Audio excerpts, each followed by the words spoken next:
போடுறதுக்கு, எங்களுக்கு கொடுக்கறதுக்கு ஃபண்ட் இல்லையா? குழந்தை குட்டிங்களை விட்டுட்டு அந்த குழந்தைங்க சாப்பிட்டுச்சுல என்ன பண்ணுது? நாங்க இன்னும் சாப்பிடல. காலையில இருந்து நாங்க இங்க உட்கார்ந்துருக்கோம். நாங்க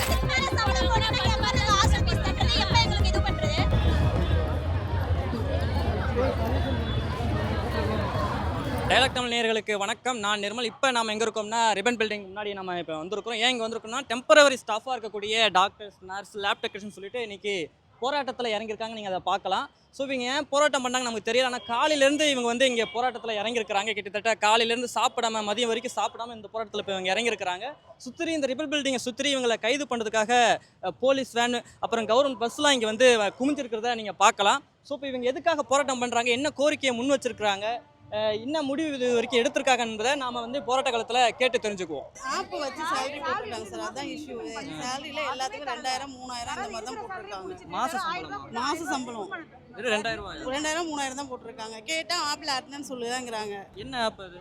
ஜிசிசி ஆப்னு சொல்லி ஒரு ஆப் ஒன்று வச்சிருக்காங்க சார், அதில் தான் சேலரி போடுவோன்னு சொல்லி போட்டிருக்காங்க. இந்த ஆப் தானே அது? ஓ, அந்த ப்ராப்ளம் அவங்ககிட்ட இன்ஃபார்ம் பண்ணோம். அது அட்டனன்ஸ் ஆப்பா? ஆமாம், அட்டனன்ஸ் ஆப். இந்த ப்ராப்ளம் இருக்குது அப்படின்னு சொன்னதுக்கு அந்த ஆப் கம்பெனி என்னமோ அதுக்கிட்ட பேச சொன்னாங்க. அவங்களுக்கு கால் பண்ணாலும் ரிப்ளை வராது, மெசேஜ் பண்ணாலும் ரிப்ளை வராது. அப்புறம் ஸோ அதனால் எங்களால் அட்டனன்ஸ் ஒழுங்காக போட முடியல. அந்த பிரச்சனையை எங்களால் சொல்ல முடியல. அதில் இருக்க பிரச்சனையை இவங்க சரி பண்ணலை. ஆப் யூஸ் எத்தனை நாளாக இருக்குது? இந்த ஆப் வந்து ஒரு 3 மாசமா இருக்கு சார். ஆனால் வந்து ஆப் என்ட்ரி பிடிப்போன்னு சொல்லிட்டு எந்த ஒரு லெட்டரும் வரல, எதுவுமே வரல. ஆனால் இப்போ திடீர்னு பிடிச்சிருக்காங்க. ஒரு ஸ்டாஃப் நர்ஸுக்குலாம் 1277 ரூபாய் வந்திருக்கு சார். 30 நாள் வேலை செஞ்ச ஒரு பொண்ணு 1277 ரூபாய் வாங்குறா மாச சம்பளம். இது அவங்க குடும்பத்தை ரன் பண்ண முடியுமா? கடைசியாக என்ன சொல்லிட்டாங்கன்னா, மே மாதம் ஒரு 15 டேஸ்க்கு மே 15க்கு மேலே இந்த ஆப் இல்லைன்னா உங்களுக்கு சேலரி இல்லை அப்படின்ட்டாங்க. அதில் எல்லாருக்கும் சேலரி பிடிச்சிட்டாங்க. இதுக்கு அந்த பிரச்சனை இருக்குது. இன்னும் அந்த பிரச்சனையை சரி பண்ணல. இந்த ஆப்பே அன்குக்ட் ஆப்.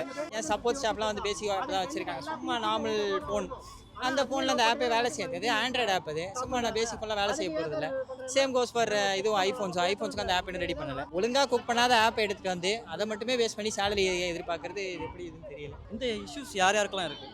எல்லாம் ஜிசிசியில் இருக்க பப்ளிக் ஹெல்த் டிபார்ட்மெண்ட்டில் இருக்க எல்லாருக்கும். எல்லாமே டெம்பரரி ஸ்டாஃப் மட்டும்? ஆமாம், டெம்பரரி தான். ஏன்னா பெர்மனன்ட் ஸ்டாஃபுக்கு இதே ஆப் இருக்குது, அவங்களுக்கு சேலரி பிடிக்கல. டெம்பரரி ஸ்டாஃபுக்கு மட்டும் தான் பிடிச்சிருக்காங்க. சுப்ரீம் கோர்ட் ஆர்டர் இருக்குது, இந்த மாதிரி பார்ஷியாலிட்டி பார்க்கக்கூடாதுன்னு பற்றி பார்க்குறேன். உங்களோட கோரிக்கை என்னவாக இருந்ததுன்னா, இந்த ஜிசிசின்ற ஒரு ஆப் மூலியமாக அட்டனன்ஸ் வந்து பதிவு செய்யப்பட்டிருந்தது. அது வந்து முறையாக அந்த ஆப்பில் பதிவு செய்யப்படல. ஆனால் ஒரு மாதம் ஒழுங்காக வேலை செஞ்சியும் இவங்களுக்கு போட்ட சம்பளம் பார்த்தீங்கன்னா 1000 2000 3000 இதுதான் போட்டிருக்காங்க. ஸோ அந்த கோவத்தினுடைய வெளிப்பாடில் தான் இவங்க வந்து ரிபன் பில்டிங் முன்னு போராட்டம் பண்ணாங்க. மேடம், என்ன ரீசன் சொல்கிறாங்க?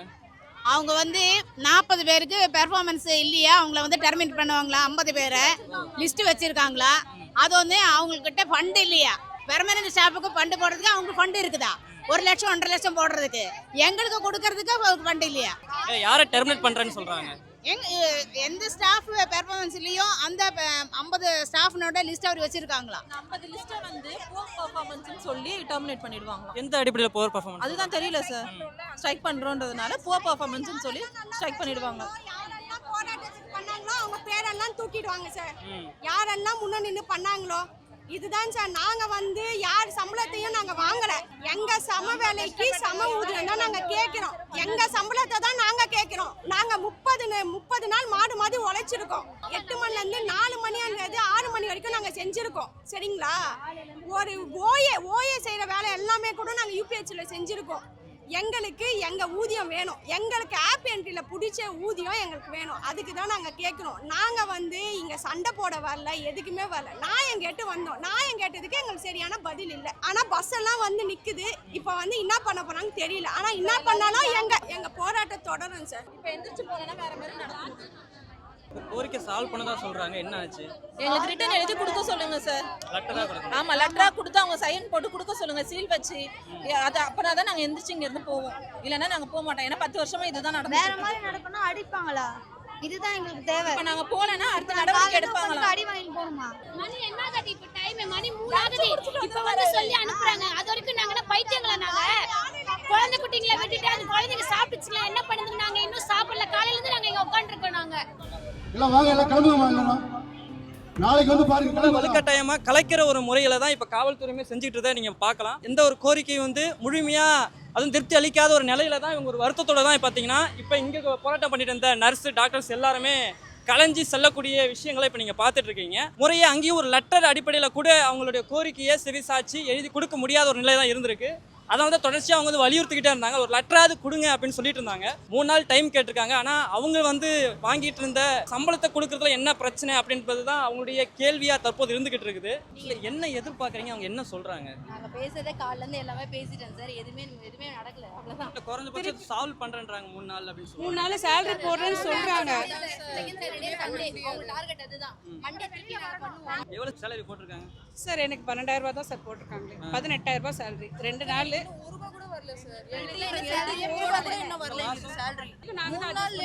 ஒரு லீவ்ன்றாங்க. அந்த 3 நாள் லேட் 45 நிமிஷம். அந்த 45 நிமிஷத்துக்கு எதுக்கு சார் ஒரு நாள் சேலரி போடுறீங்க? அப்படியே சேலரி கட்டு. லேட்டா வந்திருக்கீங்க, வீட்டுக்கு போய் உட்காந்துக்கோங்கன்னு சொல்லலாம்ல. ஃபுல் டே வேலை வாங்கிட்டு சேலரி இல்லைன்னு சொன்னா என்ன அர்த்தம்? இதை வச்சு தானே எல்லாமே ரன் பண்ணிட்டு இருக்காங்க. இப்போ இத்தனை நாள் கழிச்சுனா எல்லாரும் வீட்டு வாடகை கொடுக்கணும், சாப்பாடுக்கு பார்க்கணும், பிள்ளைங்களுக்கு ஸ்கூல் ஃபீஸ் கட்டணும், இத்தனை இருக்குல்ல. அப்போ இதுக்கெல்லாம் அங்கே போய் எங்கே போய் நிற்போம்? நீங்கள் மந்த்லி எவ்வளோ வாங்கிட்டு இருந்தீங்க? மந்த்லி 18,000 ரூபாய் தான் வருது. இப்போ வந்திருக்க சேலரியே வெறும் 6,000 ரூபாய் 7,000 ரூபாய் வந்து. இதை வச்சு நாங்கள் எப்படி மேனேஜ் பண்ண முடியும் இந்த மாதத்தை? நாங்கள் ஒன்றும் லட்சத்துலேயோ 1000த்துலேயோ நாங்கள் வாங்குறது 15,000 சம்பளம் சார். 15,000 தான் வாங்கினேன். இந்த 15,000த்தில் குடும்பத்தை ரன் பண்ண முடியுமா?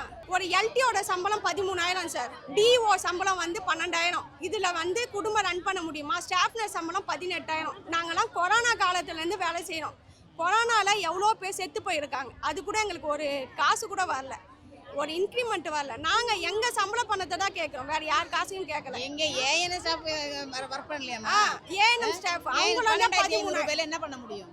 12,500 இது கியூ விடுறது இதெல்லாம் பண்ணவே பண்ணாதீங்க. நாங்க போய்க்கிறோம் சார். நாங்க போய்க்கிறோம் சார்.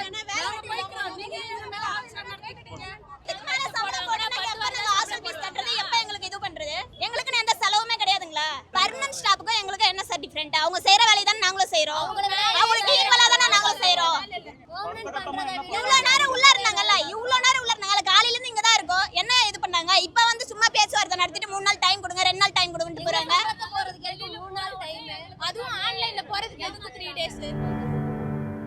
தற்போது இந்த போராட்ட காலத்தில் இருந்தவங்க எல்லாம் யார் பார்த்தீங்கன்னா, கோவிட் காலத்துக்கு முன்னாடியே அவங்க வந்து டெம்பரரி ஸ்டாஃபாக அமர்த்தப்பட்டவங்க. கோவிட் காலத்தில் மிகப்பெரிய ஒரு நோய் தொற்று இருந்த காலத்திலேயே அவங்க வந்து தன்னுடைய சேவையை கடமையாக செஞ்சாங்க மருத்துவத்துறையில். அப்படிப்பட்டவங்களுக்கு வந்து தற்போது நீதி கிடைக்கல என்பது வந்து தான் ஒரு மிகப்பெரிய அதிர்ச்சியான விஷயம். இவங்களுடைய போராட்டம் பார்த்தீங்கன்னா இப்போ மட்டும் நடக்கலை.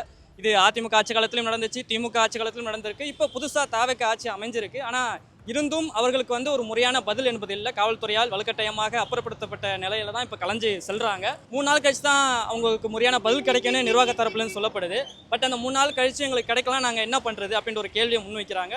தொடர்ந்து இப்படியே வந்து நிராகரிச்சுக்கிட்டே இருந்தால், எங்களோட கோரிக்கையை நிராகரிச்சுட்டே இருந்தால் நாங்கள் தொடர்ச்சியாக போராட்டத்தில் இறங்குவோம், இல்லைனா சிஎம் ஆஃபீஸ் முன்னாடி நாங்கள் வந்து போராட்டத்தில் இறங்கும் என்பதை இங்கே போராட்ட காலத்தில் ஸ்டாஃப் நர்ஸ் எல்லாருமே சொல்கிறத நம்மளால் கவனிக்க முடியும். ஸ்டாப் பண்ணி வச்சிட்டாங்க சார். என்னமோ நாங்கள் கவர்மெண்ட் வேலையில் செய்கிற மாதிரி உரிமை தொகை கொடுத்துருந்தாங்க பார்த்தீங்களா, 1000 ரூபாய். அதுவுமே ஸ்டாப் பண்ணிட்டாங்க. இப்போ 2,500 ரூபாய் சொல்லியிருக்காங்க. அதையுமே தருவாங்களா தரமாட்டாங்களா தெரியல. கேட்டால் வந்து நாங்கள் கவர்மெண்ட்டில் வேலை செய்கிறோம், ஆதார் கார்டு வந்து அதில் இணைச்சிருக்காங்கன்றாங்க. எங்களுக்கு 8,400 ரூபாய் தான் சம்பளம். இப்போ வந்து வெறும் 1,200 ரூபாய் தான் இப்போ சம்பளம் வந்திருக்கு. இதை வச்சு எப்படி நாங்கள் ரன் பண்ண முடியும்? என்ன சொல்யூஷன் கொடுத்தா நல்லா இருக்கும்னு நினைக்கிறீங்க? எங்களுக்கு அந்த ஆப் ஒன்று நான் அந்த வேண்டான்ற மாதிரி சொல்கிறோம். நாங்கள் அப்படி நீங்கள் கொடுத்தீங்கன்னா இன்ஃபர்மேஷன் கொடுத்துட்டு தான் நீங்கள் அவங்க வந்து ஸ்டாப் பண்ணியிருக்கணும். எதுவுமே இல்லாத நீங்கள் வந்து திடீர்னு இந்த சேலரி பிடிக்கிறேன், திடீர்னு நான் இது பண்ணுறேன் அதை பண்ணுறேன்னா எப்படி சார்? ஆப்ல டெக்னிக்கல் கிச் இருக்குன்றது ஒத்துக்கிட்டாரு, அதில் பிரச்சனை இருக்குன்ட்டு. அதே மாதிரி ஆப்ல பார்த்தீங்கன்னா மூவ்மெண்ட் போட்டால் வரல, அதெல்லாம் சொன்னோம். எல்லாமே வந்து அதெல்லாம் ரெக்கார்டில் மெயின்டைன் ஆகலன்ட்டு அதெல்லாம் சரி பண்ணுறேன். சரி பண்ணிட்டு தான் சார் சேலரி பிடிச்சிருக்கணும். நீங்கள் அதுக்கு முன்னாடி ஏன் சார் பிடிச்சிக்கன்றதை கேட்டோம். அவர் வந்து அதுக்கு ஆன்சரே சொல்லலை. அது வந்து நாங்கள் பேசிட்டு சொல்கிறோம், 100% நாங்கள் இதை பண்ணுவோன்றதை அவர் எதுவுமே சொல்லலை. நாங்கள் எங்கள் வாழ்வாதாரத்துக்காக தான் நாங்கள் பேசுகிறோம். நாங்கள் வந்து யார் காசையும் கேட்கல, யார் சம்பளத்தையும் கேட்கல. எங்கள் சம்பளத்தை எங்கள் உரிமையை தான் நாங்கள் கேட்டு வந்திருக்கோம். அதுக்கே எங்கள் பதில் இதுதான். எங்கள் ஹெட் ஆஃபீஸு எங்களுக்கே பதில் கிடைக்கலன்னு நாங்கள் எங்கே போகிறது? இதை வச்சு கார்னர் பண்ணலாம், எங்களை வேலையை விட்டு கூட தூக்கலாம். அதுக்காக நாங்கள் ஒன்றும் பண்ண போகிறது இல்லை. தூக்குனா தூக்குங்கன்ட்டு போயினே இருக்க போகிறோம். என்ன பண்ணுறது? அவ்வளோதான். ஆனால் நாங்கள் வந்து இப்போ வந்து எங்களுக்காக உரிமைக்கு நாங்கள் வந்திருக்கோம். இதுக்கு வந்து அரசினா நடவடிக்கை எடுக்கிறாங்களோ அவங்க தான். நாங்கள் வந்து டெம்பரரியாக தான் இருக்கோம். நாங்கள் எல்லா காலத்துலையும் உழைச்சிருக்கோம். கோவிட் காலத்துலையும் இப்போ வரைக்கும் வந்து டாக்டருக்கு இணையாக நர்ஸுக்கு இணையாக நாங்கள் வந்து வேலை செஞ்சுருக்கோம். ஆனால் எங்களை வந்து பர்மனெண்ட் ஆக மாட்டேங்கிறீங்க என்பது தான் எங்களுடைய பிரதான கோரிக்கை. இந்த கோபம் என்பது பார்த்தீங்கன்னா திமுக ஆட்சி காலத்திலும் இருந்திருக்கு, அதிமுக ஆட்சி காலத்திலும் இருந்திருக்கு. தற்போது புதுசாக வந்திருக்கக்கூடிய தாவை ஆட்சி காலத்திலாவது இவங்களுக்கு அந்த நீதி கிடைக்கும் என்ற நம்பிக்கையில் தான் இவங்க வந்து போராட்டம் பண்ணாங்க. ஆனால் இந்த ஆட்சி காலத்திலையும் தற்போது அவங்க வந்து ஒரு மிகப்பெரிய சிரமத்துக்கு தான் உள்ளாகி காவல்துறையுடைய வற்புறுத்தலால் கலைய செய்யப்பட்டிருக்காங்க. ஸோ இப்போ நடந்துட்டு இருக்கக்கூடிய இந்த தாவை ஆட்சியிலையாவது இவங்களுக்கு நீதி கிடைக்குமா என்பதை நாம் பொறுத்திருந்து தான் பார்க்க வேண்டும்.